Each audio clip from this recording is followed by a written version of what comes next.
देखिए, मौजूदा समय में बीजेपी जो है, बीजेपी की सरकार है, वो इस समय शासन प्रशासन का पूरा दुरुपयोग कर रही है।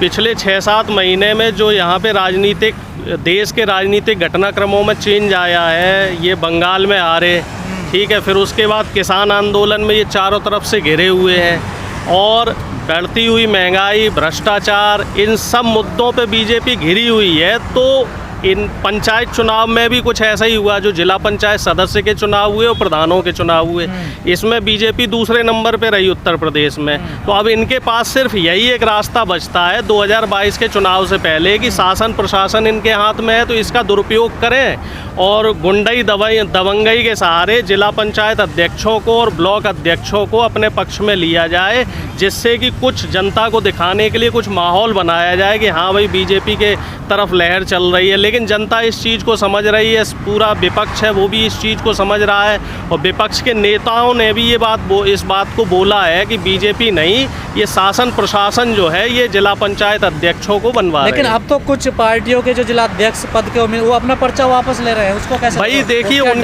उनके ऊपर दबाव बनाया जा रहा है। किसी के ऊपर जो है उसको जान से मारने की धमकी का दबाव बनाया जा रहा है। कई जगह खबरें आई हैं कि जो जिला पंचायत सदस्य हैं या जो अध्यक्ष के लिए उम्मीदवार हैं, उनके घर जाके बीजेपी के गुंडे, आरएसएस के गुंडे जाके उनको जान से मारने की धमकी दे रहे हैं। तो आदमी सबसे पहले अपनी जान को देखेगा, या फिर क्योंकि अब इनकी सुनवाई भी कहीं नहीं होनी, आप जाके बीजेपी के किसी नेता के खिलाफ पुलिस में, थाने में रिपोर्ट दर्ज कराओगे तो आपकी रिपोर्ट दर्ज नहीं होगी। तो आदमी यही सोचता है कि भाई पहले अपनी जान बचा लो, चुनाव अगली बार लड़ लेंगे। इसका मतलब मायावती फिर ठीक कह रही कि जिला अध्यक्ष चुनाव पर ध्यान मत दो, जो विधानसभा चुनाव उनकी तैयारी करो। भाई बहन जी अपने हिसाब से बिल्कुल ठीक कह रही है कि विधानसभा का जो चुनाव है, इसमें आपको खुला वोट देने का पूरा अधिकार है, तो उस वोट की चोट से बीजेपी को हराओ।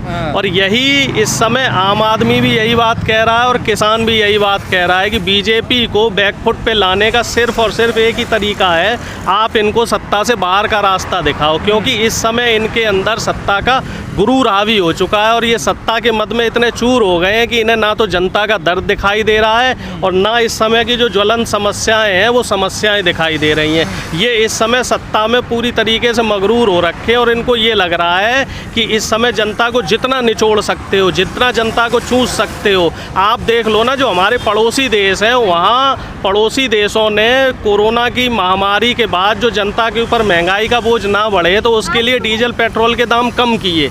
लेकिन हमारे देश में इसके उलट हो रहा है। हमारे यहाँ डीजल पेट्रोल के दाम दोगुने कर दिए गए, और उस डीजल पेट्रोल के दाम बढ़ने से क्या हुआ है कि महंगाई का बोझ जो है वो आम आदमी, किसान और मजदूर पे पड़ा है। क्या ये सारे मुद्दे जो यूपी में 7 महीने बाद चुनाव होने वाले हैं, विधानसभा चुनाव, क्या उनमें दिखाई देंगे? बिल्कुल दिखाई देंगे। अब यही मुद्दों पे इस बार चुनाव होना है, जो मुझे लग रहा है। और जो एक आम जनमानस की जो लहर है, आप लोग तो पत्रकार लोग हैं, आप लोग जनता से बात करते होंगे, तो आपको भी इसी तरह के रिव्यू मिल रहे होंगे कि इस बार जो चुनाव है, इस चुनाव का जो मुख्य मुद्दा रहेगा वो बेरोजगारी रहेगा, और मुख्य मुद्दा जो इसमें रहेगा वो बढ़ती हुई महंगाई रहेगी, और जितना ये भ्रष्टाचार बीजेपी कर रही है। ये जो 3 मुद्दे हैं, ये मुझे लग रहा है इस बार उत्तर प्रदेश में मुख्य मुद्दे रहेंगे। टीवी चैनल तो कह रहे हैं हिंदू धर्म खतरे में है, धर्मांतरण। टीवी चैनल को ये सब दिखाने के लिए पैसे मिलते हैं, वो तो सब इस समय जो है सरकार के पास गिरवी रखे हुए हैं, और सरकार इस समय पूंजीपतियों के हाथ में है। तो सब सिस्टम ये जो है मिली भगत चल रही है, पूंजीपतियों की,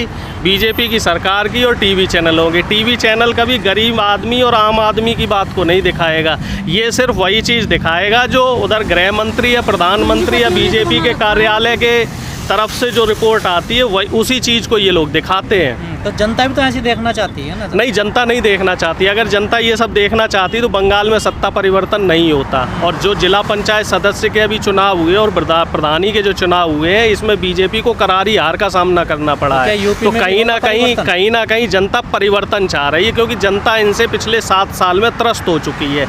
क्योंकि इनके वादे कुछ और थे, और इनकी जो कथनी थी कि वे आम आदमी के लिए काम करेंगे, और जो काम कर रहे हैं वो कर रहे हैं सिर्फ एक व्यापारी वर्ग जो कहते हैं ना पूंजीपतियों के लिए, उनके लिए काम कर रहे हैं। तो जनता इस बार इनको सत्ता से बाहर करने के तो मूड कब में है। परिवर्तन होगा यूपी में? निश्चित परिवर्तन होगा, 100% परिवर्तन होगा। और आरएसएस के खुद के अपने जो सर्वे हैं, वो सर्वे भी ये कहते हैं कि बीजेपी को मौजूदा हालात में अगर चुनाव हो जाए तो 90 से 95 सीटें मिलेंगी। और बीजेपी में इस समय ज़बरदस्त अंतर्कलह चल रहा है। और एक धड़ा बीजेपी का ऐसा है जो योगी जी के खिलाफ है, और हो सकता है आने वाले 1-2 महीने में वो कुछ विधायक जो है वो बीजेपी से बगावत भी कर दें। तो जा तो रहे हैं धर धीरे धीरे लाभ है वो घर समझा तो रहे हैं, धीरे धीरे टूट फूट हो रही है। वो समंदर, जब कोई जहाज डूबने वाला होता है तो धीरे धीरे उसमें से जो जानवर हैं वो धीरे धीरे निकलना शुरू करते हैं। तो बीजेपी में अब कलह शुरू हो चुकी है। तो क्या जाति धर्म हिंदू ये फैक्टर नहीं चलेगा इस बार? नहीं, ये फैक्टर नहीं चलेगा, और ना ही कभी ये फैक्टर चला है। जो अपने देश में या प्रदेश में जब भी चुनाव हुए हैं तो मुद्दों पे चुनाव हुए हैं। हाँ, ये देश का दुर्भाग्य है कि बीजेपी मुद्दों को लेकर सत्ता में आई, और सत्ता में आने के बाद इन्होंने देश को जाति और धर्म में और संप्रदाय में तोड़ने की कोशिश की। चाहे वो हिंदू मुस्लिम के नाम पे तोड़ा हो, चाहे इन्होंने दलित या ओबीसी के नाम पे तोड़ा हो, चाहे इन्होंने जो है मुसलमानों में जो नहीं ट्रिपल तलाक वाला मुद्दा, उस मुद्दे पे तोड़ा हो। लेकिन इन्होंने कभी जो विकास की बात कही थी, जो भ्रष्टाचार की बात कही थी, जो महिला सुरक्षा की बात कही थी, उस बात पे ये कभी भी खरे नहीं उतरे हैं। पिछले 4.5 साल के आंकड़े आप अगर उत्तर प्रदेश के आंकड़े देखें तो उत्तर प्रदेश में क्राइम 2 गुने से ज़्यादा बढ़ा है, महंगाई भी 2 गुनी बढ़ी है, और बेरोजगारी की तो हालत बहुत ज़्यादा ख़राब है। बीजेपी का कोई अच्छा काम नहीं लगा आपको? बीजेपी का सिर्फ और सिर्फ एक अच्छा काम लगा है कि इनका पेपर पे जो प्रिंट मीडिया है या मेन स्ट्रीम मीडिया है, इन पे आपको विकास देखने को मिलेगा।